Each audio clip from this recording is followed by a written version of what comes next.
Bedsheet ಮಾರಾಟ ಮಾಡುವ ನೆಪದಲ್ಲಿ ಮಕ್ಕಳ ಕಳ್ಳತನಕ್ಕೆ ಮುಂದಾಗಿದ್ದಾರೆ. ಅಂತಹ ಉತ್ತರ ಭಾರತ ಮೂಲದ ವ್ಯಕ್ತಿಯನ್ನು ಹಿಡಿದು ಗ್ರಾಮಸ್ಥರು ಥಳಿಸಿರುವ ಘಟನೆ ರಾಯಚೂರು ತಾಲೂಕಿನ ಡಿ ರಾಂಪುರ್ನಲ್ಲಿ ನಡೆದಿದೆ.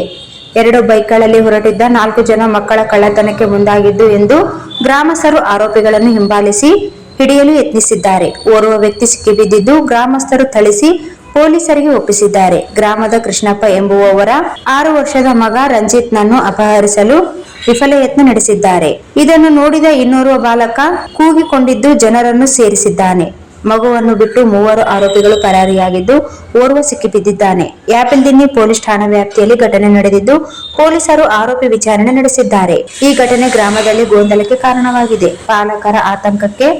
ಪಾಲಕರಲ್ಲಿ ಆತಂಕಕ್ಕೆ ಕಾರಣವಾಗಿದೆ.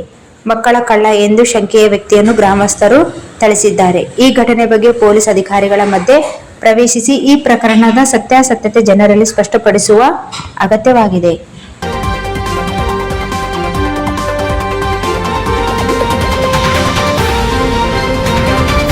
इस वीडियो को लाइक करें, हमारे चैनल को सब्सक्राइब करें और बेल आइकन जरूर प्रेस करें हमारी न्यू वीडियो सबसे पहले देखने के लिए।